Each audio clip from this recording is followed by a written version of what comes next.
약속하신 주 성령을 우리 믿고 간구하오니 지금 내려 주소서.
사도행전 19장 1절부터 12절까지입니다. 아볼로가 고린도에 있을 때에 바울이 윗지방으로 다녀 에베소에 와서 어떤 제자들을 만나 이르되 너희가 믿을 때에 성령을 받았느냐? 이르되 아니라 우리는 성령이 계심도 듣지 못하였노라. 바울이 이르되 그러면 너희가 무슨 세례를 받았느냐? 대답하되 요한의 세례니라. 바울이 이르되 요한이 회개의 세례를 베풀며 백성에게 말하되 내 뒤에 오시는 이를 믿으라 하였으니 이는 곧 예수라 하거늘 그들이 듣고 주 예수의 이름으로 세례를 받으니 바울이 그들에게 안수하매 성령이 그들에게 임하심으로 방언도 하고 예언도 하니 모두 12사람쯤 되니라.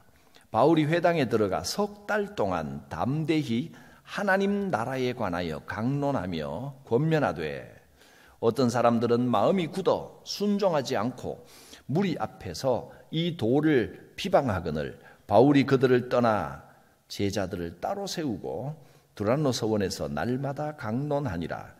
2해 동안 이같이 하니 아시아에 사는 자는 유대인이나 헬라인이나 다 주의 말씀을 듣더라. 하나님이 바울의 손으로 놀라운 능력을 행하게 하시니 심지어 사람들이 바울의 몸에서 손수건이나 앞치마를 가져다가 병든 사람에게 얹으면 그 병이 떠나고 악귀도 나가더라. 아멘. 예배를 드리면 여러분 마음이 어떻습니까? 좀 평안한 마음이 있습니까? 성령께서 우리 예배 가운데 함께 하시면 평안과 위로가 옵니다. 예배 가운데 역사하시는 그 성령님을 느끼시고 체험하시기를 바랍니다. 오늘은 에베소 교회에 관하여 말씀을 드릴 겁니다. 이 에베소 교회가 좀 특별한 교회입니다. 오늘 이 예배를 통해서 이후로 에베소 교회를 잘 좀 기억해 주시기를 바랍니다. 바울이 2차 전도 여행 후에 이제 에베소를 방문을 했습니다. 가보니까 열심히 신앙생활을 하고 있는 것 같은데 뭔가 좀 이상한 거예요. 열심히 교회 생활을 하는데 사람들의 심령이 뭐 풍성하고 좀 기쁘고 이래야 되는데 뭔가 피곤하고 고단하고 지치고 이런 게 느껴지는 겁니다. 신앙생활 저렇게 열심히 하는데 왜 저렇게 고단하고 피곤하고 지치고 신앙생활은 하면 할수록 힘을 얻어야 되는데 이상한 겁니다. 그래서 가만히 보니까 이 에베소 교회에 복음을 전해준 사람이 누군가 하면 바다 건너편에 있는 고린도에서 목회를 하고 있는 아볼로라고 하는 사람이 여기에 건너와서 복음도 전해주고 말씀도 가르쳐줬습니다. 이 아볼로는 성경에 대해서 굉장히 많이 알고 있는 성경학자입니다. 그리고 예수님의 십자가에 대해서도 공부를 많이 해서 예수님이 십자가에 죽으신 것이 우리 죄를 대신하기 위한 것이다, 이것도 깨달았습니다. 그리고는 이 예수의 복음을 가르쳐 준 겁니다.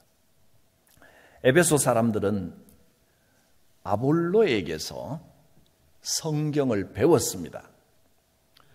그래서 오늘 본문의 조금 앞에 18장 24절에 보면 아볼로에 대한 설명이 나옵니다. 아볼로는 알렉산드리아라고 하는 곳 출신입니다. 그리고 유대인 혈통입니다. 이 사람이 에베소에 와서 성경을 가르쳐 줬는데 이 사람은 언변이 좋고 말재주가 아주 뛰어나고, 그러니까 이 말은 그냥 약장사처럼 말이 화려하다는 뜻이라기보다는 아주 논리 정연한 사람이란 말입니다. 논리가 정확하고 성경에 능통한 아주 똑똑한 학자입니다. 이 사람이 와서 성경을 가르쳤는데, 근데 심각한 문제가 있습니다. 아볼로가 성경을 열심히 연구하고 십자가의 복음에 대해서도 공부를 많이 했지만 성령에 대해서는 모르는 겁니다.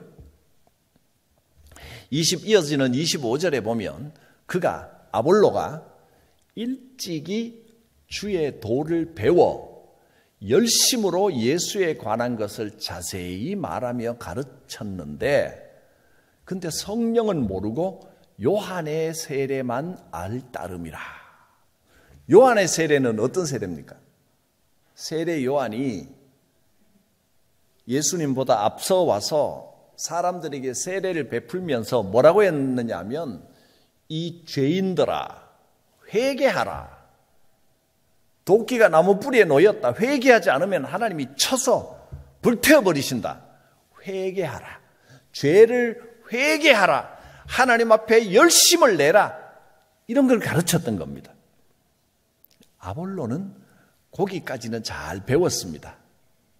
그리고 이 세례 요한이 예수님이 오실 것을 예언한 것까지도 알았는데, 문제는 뭐냐면 그 다음에 예수님을 제대로 믿기 위해서는 성령을 받아야 된다. 거기까지는 공부를 못한 겁니다. 성령에 대해서는 아는 바가 없습니다. 그래서 고린도에서도 그렇고 에베소에 와서도 복음을 가르쳤는데, 복음을 전했는데, 열심히 신앙생활 하십시오.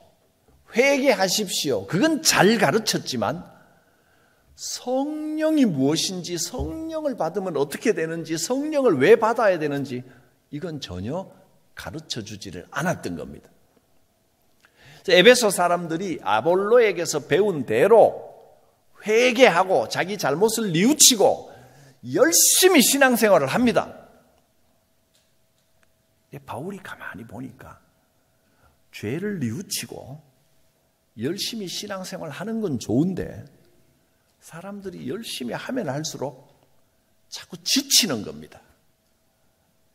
신앙생활이 기쁨을 주고 해방을 주고 자유를 줘야 되는데, 인생에 참 의미를 알고 가치를 주고 행복하게 만들어줘야 되는데, 바울이 보니까 신앙생활이라는 것이 세상에서 사는 거에다가 짐을 하나 더 얹어놓은 것 같습니다. 책임감과 의무감과 제대로 살아야 된다는 이런 마음으로 열심히 신앙생활을 합시다. 뭐든지 열심히 기도합시다. 이렇게 하니까 자꾸 지치는 겁니다. 그리고 자기가 지치다 보니까 다른 사람 사이에도 자꾸 갈등이 생기고 마찰이 생기고 다툼이 생기는 겁니다. 신앙생활을 열심히 할수록 행복해져야지. 정상인데 신앙생활을 하면 할수록 자꾸 갈등이 생기고 다툼이 생긴다면 뭔가 잘못된 겁니다. 신앙생활을 하면 할수록 자꾸 지치고 있다면 뭔가 하나가 빠져 있는 겁니다. 그게 뭐냐? 그게 성령입니다. 우리는 성령을 받아야 됩니다. 물론 열심히 신앙생활하고 회개도 열심히 하는 거 귀한 일입니다. 그러나 그렇게만 신앙생활하면 하나님이 참으로 원하시는 이 천국의 기쁨을 누리지를 못합니다. 예수님이 공생애 시작하시면서 첫 일성이 뭐였습니까? 회개하라. 회개도 맞습니다. 회개하라. 그 다음에 천국이 가까이 왔느니라. 우리가 죄를 회개하면, 그러니까 회개라는 말은 하나님께로 삶의 방법을 돌이키는 겁니다. 하나님 뜻대로 살겠습니다 하고 삶의 방향을 바꾸는 게 회개입니다. 그러면 이제는 천국이 임해야 됩니다. 나중에 가는 천국도 천국이지만 그 천국이 우리의 삶에, 우리의 심령에 임해서 하나님이 주시는 기쁨과 행복을 누리면서 살아야 그게 진짜 신앙생활입니다. 그러려면 성령이 임하셔야 됩니다. 성령이 오시지 않으면, 성령을 모르면 이 천국을 누리지를 못합니다. 그래서 바울이 이 에베소 교회 교인들에게 이렇게 물었습니다. 뭔가 이상하다. 여러분 믿을 때 성령을 받았습니까? 성령 체험했습니까? 이렇게 물었습니다. 그랬더니 이 사람들이 하는 말이 그게 뭡니까? 우리는 성령이란 말도 들어본 적이 없습니다. 그런 게 있는 줄도 몰랐습니다. 신앙생활은 그저 회개하고 열심히만 하면 되는 건 줄 알았습니다. 그래서 바울이 그게 문제입니다. 사람의 열심으로만 하려고 하면 자꾸 할수록 지치고 고단하고 자꾸 다툼이 생기고 그렇습니다. 여러분 성령 받아야 됩니다. 여러분에게 묻겠습니다. 여러분 믿을 때에 성령을 받으셨습니까? 그래, 아멘이 나와야지. 우리는 성령이 계심도 듣지 못했습니다. 이렇게 되면 이제 진단이 제대로 나와야 됩니다. 성령을 몰라서 그동안 신앙생활 한다면서도 자꾸 지치고 고단했구나. 그 천국을 누리질 못했구나. 성령을 모르니까 인간의 열심만 강조할 수밖에 없습니다. 성령을 모르면 자꾸 갈등이 생기는 겁니다. 왜냐하면 성령으로 인도함을 받아야 되는데 성령이 아니면 자꾸 자기도 모르게 자기를 드러내려고 하게 되기 때문에 다툼이 생기는 겁니다. 그건 정상적인 신앙이 아닙니다. 여기서 또 이제 심각한 질문이 생깁니다.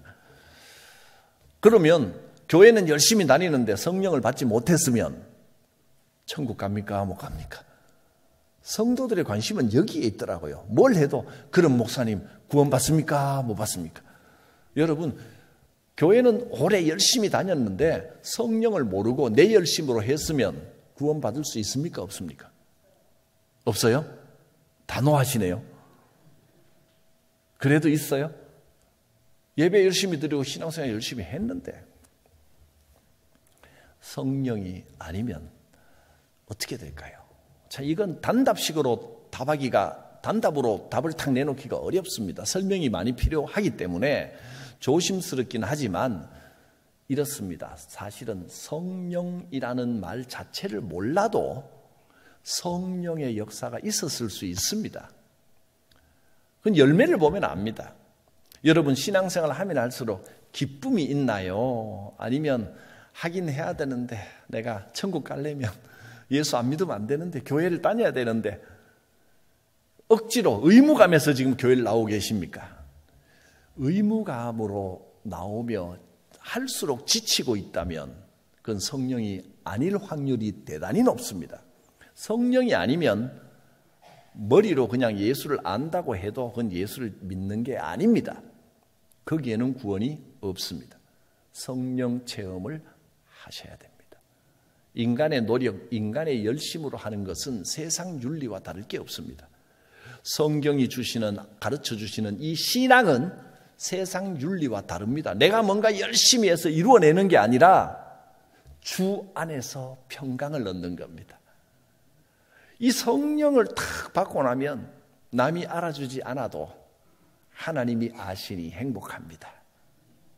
성령을 받고 나면 내가 힘쓰고 애쓰지 않아도 성령의 인도하심이 느껴집니다. 점점 정결해지고 거룩해집니다. 성령이 오시면 제일 먼저 드러나는 현상이 기쁩니다. 행복합니다. 감사가 나옵니다. 그래야 됩니다. 그게 정상입니다. 그런데 에베소 교회 교인들은 이걸 모르고 있었던 겁니다. 그래서 바울이 그 자리에서 주 예수 이름으로 성령을 받으라. 그리고 안수를 하니까 거기에 한 12명쯤 모여 있었는데 안수하는 그 자리에 성령이 강력하게 임하셨습니다. 성령이 강력하게 임했다는 건 우리가 이제 성령을 받는데 성령이 우리의 마음을 감동하시는 경우가 있는데 완전히 내 감정이, 내 생각이 성령에 푹 빠지도록 완전히 충만해졌다는 이야기입니다. 성령 충만이 임하니까 그 자리에서 방언도 하고 예언도 하고 뜨거운 역사들이 일어났습니다. 성경에서 한번 확인하고 지나가겠습니다. 본문 5절에서 7절 그때의 장면을 이렇게 기록해 놓았습니다. 그들이 듣고 주 예수의 이름으로 세례를 받으니 바울이 그들에게 안수하매 성령이 그들에게 임하심으로 방언도 하고 예언도 하니 모두 12사람쯤 되니라. 그 자리에 성령의 놀라운 역사가 나타났습니다. 여러분, 주 예수 이름으로 성령을 부르면, 성령님을 요청하면 성령님이 임하십니다. 오늘 이 자리에 주 예수 이름으로, 주의 이름으로 오시는 성령님이 여러분 한 분 한 분 머리 위에 심령 위에 임하시기를 축복합니다. 성령이 임하셨습니다. 성령님이 우리 마음에 들어오시면 우리와 함께 하시고 예수님의 말씀을 깨닫게 하시고 우리의 삶의 길을 인도해 주십니다. 그래서 인간의 열심보다 성령님을 더 의지하게 됩니다. 이제 성령님께서 여러분의 삶을 인도해 주시는 것을 조금씩 더 진하게 느끼게 되실 것입니다. 성령님이 오셔야 진짜 능력이 발휘됩니다. 예수님께서 하늘로 승천하시면서 내가 가고 난 다음에 성령님께서 여러분에게 오실 것입니다 하고 약속을 하셨습니다. 그리고 그 성령님의 이름을 보혜사라고 하셨습니다. 보혜사라는 말이 무슨 뜻이냐면 바로 내 옆에서 나를 도와주시는 분이다, 그런 뜻입니다. 성령님은 지금 여러분 곁에서 여러분을 도우시는 영이십니다.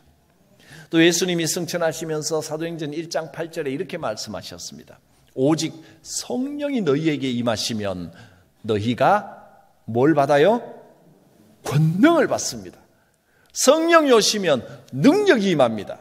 그리고 여러분은 예루살렘과 온 유다와 사마리아 점점점 옆에 모든 곳에 가서 땅끝까지 주님의 증인이 되리라 하셨습니다. 성령이 임하시면요, 마음에 기쁨이 오니까, 행복하니까, 사람이 행복하고 좋으면 자랑하게 되어 있습니다. 내가 교회를 다니니까 성령이 임하시니까 내가 이렇게 좋아요. 걱정거리가 싹 없어졌어요. 자랑하지 않겠습니까? 전도는 이렇게 자연스럽게 돼야 되는 거예요. 억지로 나가서 입도 안 열리는데 아무나 붙잡고 예수 믿으세요, 우리 교회 오세요, 붙잡으면 놓으세요, 바쁜데 이렇게 실강이 하는 식으로 전도하는 것은 올바른 방법이 아닙니다. 그렇게 막무가내로 전도하면 본인도 지치고 전도하기가 겁이 나고, 여러분 주변에 전도는 내가 하는 게 아니고 성령께서 하시는 거거든요. 그래서 그냥 다른 거 하지 말고 올해는 자랑만 하십시오. 3대 자랑. 무슨 자랑? 복음 자랑. 내가 복음을 깨달았더니 너무너무 행복하다. 예수 믿는 게 이렇게 좋구나. 그걸 먼저. 복음 자랑. 그 다음에 예수 자랑. 내 예수 믿으니까 너무 행복합니다. 예수 믿는 게 이렇게 좋습니다. 교회 자랑.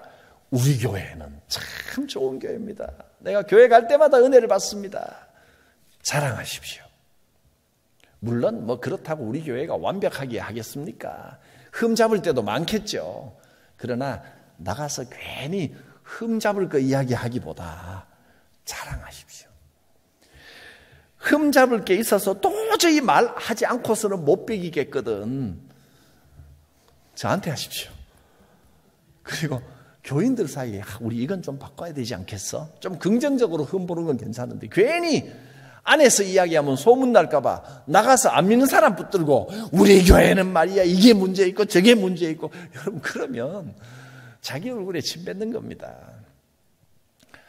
자랑하십시오. 자랑하십시오. 전도는 자랑하는 거예요. 내가 경험해보지 않고 내가 맛보지도 않고 남에게 자꾸 소개하려고 하니 전도가 안 되는 겁니다. 내가 맛본 거, 내가 정말 맛있는 거, 이거 먹으니까 진짜 맛있더라.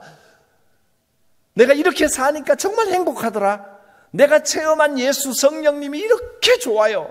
이거 자랑이 곧 전도입니다. 여러분 자랑 많이 하시기 바랍니다. 다른 거 자꾸 하려고 하지 말고. 전도는 실적을 찾는 게 아닙니다. 자랑하는 겁니다. 한번 따라하겠습니다. 전도는 실적이 아닙니다. 전도는 자랑입니다. 할렐루야.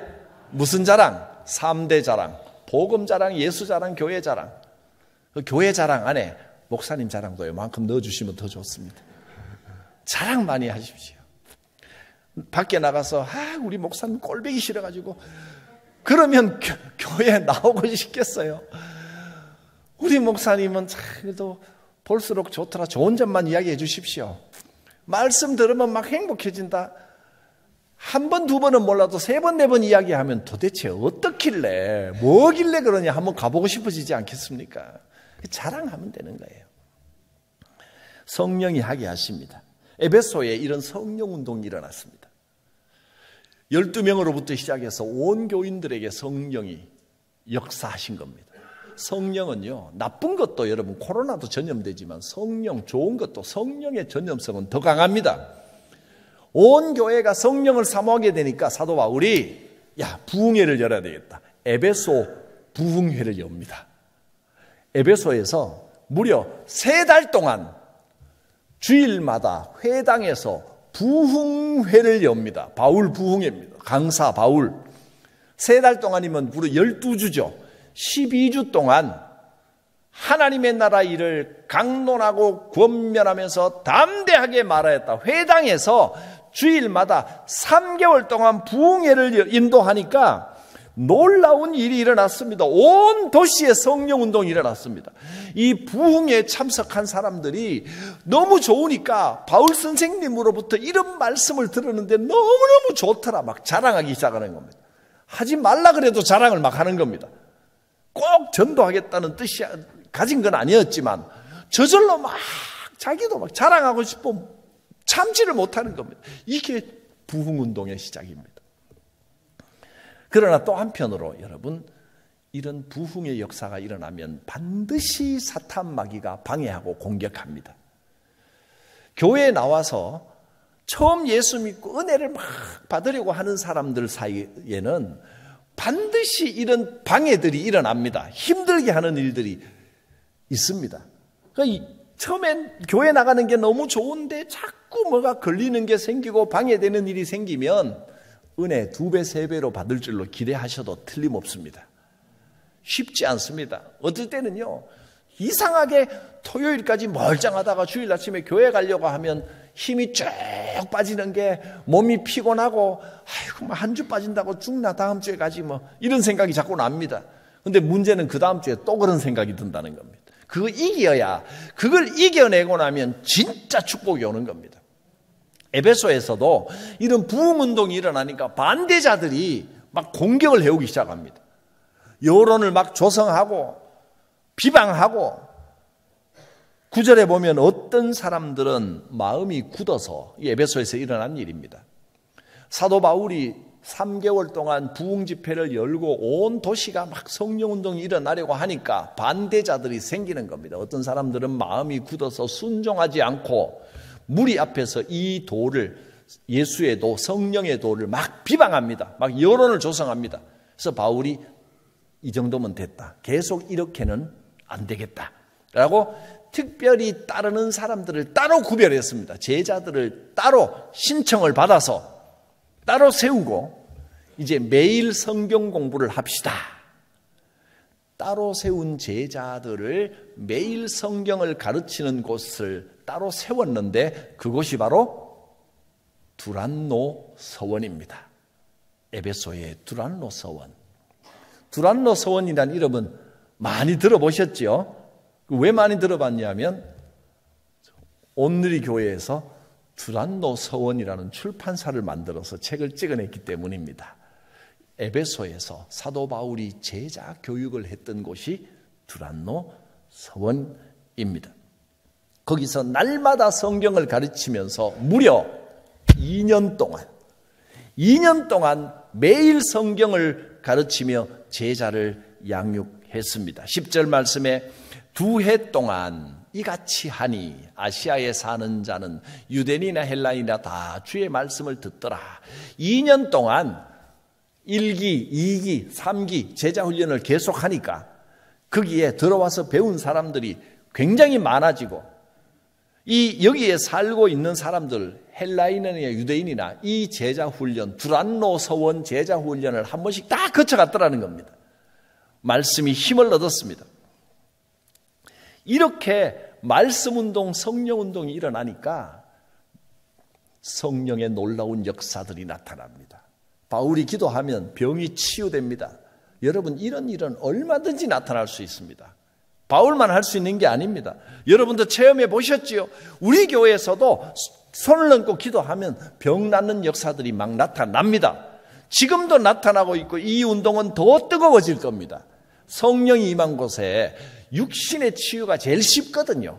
눈에 확 띄게 드러납니다. 그 다음에 마음의 치유, 공황장애, 불면증, 우울증 다 치유됩니다. 성령의 역사로 고쳐주십니다.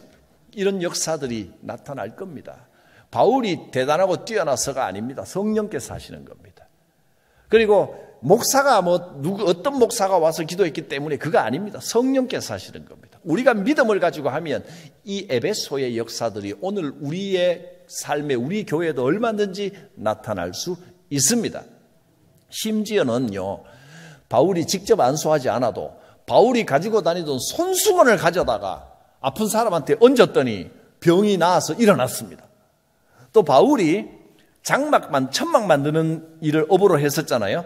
앞치마를 하고 작업을 하는데 그 바울의 앞치마를 가져다가 아픈 사람에게 얹었더니 병자가 낫고 일어났습니다. 아마 바울이 그 안수기도 하고 막 병 고치는 기도를 하면서 손수건 갖고 다니면서 땀 닦으면서 기도했겠죠. 그 현장에 있던. 그리고 일할 때 하던 앞치마를 병자들 위해 기도할 때도 막 하고 했나 보죠.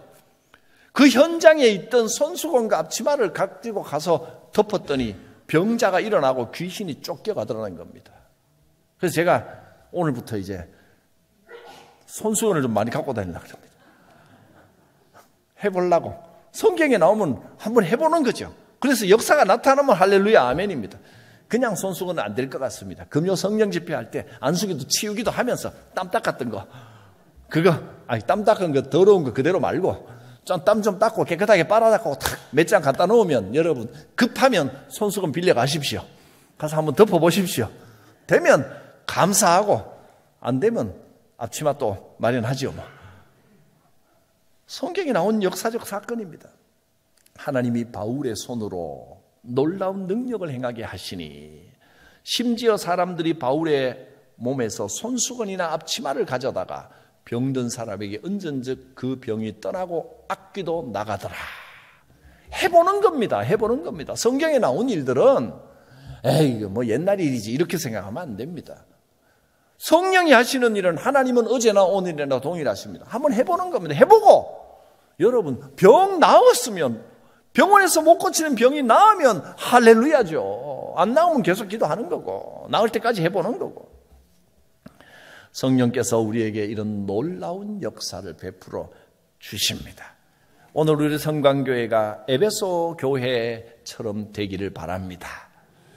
성령을 모를 때는 피곤하고 곤비하고 지치고 갈등이 있고 그랬지만 이제 성령이 임하셔서 이런 놀라운 성령 운동들이 나타나게 될 것입니다. 이제 주 예수의 이름으로 제가 선포하겠습니다. 여러분이 크게 아멘으로 화답해 주시면 이 역사가 우리 교회에 일어날 줄 믿습니다. 주 예수 이름으로 명하노니 성령을 받을지어다. 아멘. 주 예수님의 이름으로 명하노니 악귀는 떠나가고 모든 병에서 나을지어다. 아멘. 주 예수 이름으로 명하노니 성령의 능력으로 치유와 회복의 역사가 나타나고 막히고 꼬였던 문제가 다 해결될지어다. 아멘. 할렐루야. 성령께서 함께 하십니다. 이 데살로니가 교회가 순수한 마음으로 말씀을 받고 아멘 했을 때 막 역사가 나섰지요. 데살로니가의 대표적인 역사가 데살로니가 전서 1장 3절에 나와 있습니다. 믿음의 역사가 나타나고 또 사랑의 수고가 나타나고 소망의 인내가 있었습니다. 이런 역사가 우리 교회에도 많이 나타날 것입니다. 믿음의 역사, 마음이 회복되고 치유되고 삶이 회복되는 역사가 나타납니다. 여러분, 신앙에는요 기적이 따라옵니다. 기적이 함께 합니다. 여러분이 체험하셔야 됩니다. 그냥 아이고 뭐 기적만 바라는 신앙, 물론 기적만 바라는 신앙은 잘못된 겁니다. 그러나 신앙에는 하나님이 역사하시는 성령의 역사, 기적의 역사가 반드시 함께 한다는 걸 잊지 마십시오. 여러분이 그 주인공이 되십시오. 믿음의 역사가 나타나고 또 사랑의 수고가 있고, 내가 수고하는 것이 사랑으로 하니까 기쁨이 막 있습니다. 일할수록, 섬기고 봉사할수록 지치는 게 아니라 더 행복해집니다. 사랑의 수고가 있어야 그게 성령의 역사입니다. 그리고 어려운 중에도 소망 가운데 인내하게 되는 겁니다. 여러분의 믿음의 역사와 사랑의 수고와 소망의 인내를 기억합니다. 하나님께서 여러분을 택하셨기 때문에 이런 역사들이 있을 것입니다. 기도합니다. 거룩하신 하나님, 에베소 교회처럼 성령이 우리 교회에 강력하게 임재하여 주시옵소서. 성령이 인도하시는 삶이 되어 믿음 생활에 능력이 있고 기쁨이 있고 평강이 있고 행복이 충만케 하여 주시옵소서. 예수님의 이름으로 기도드립니다. 아멘.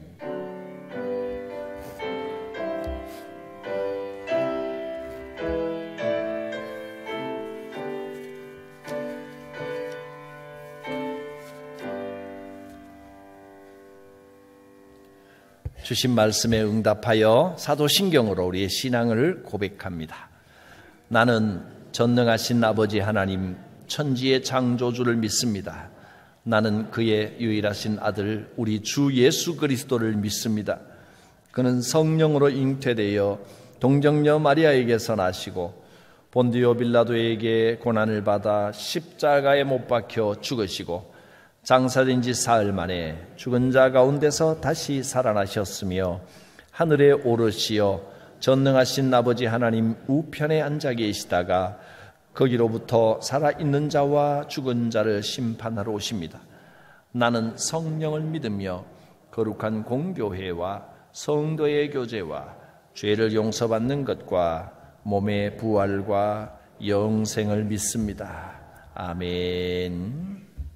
찬송가 197장입니다.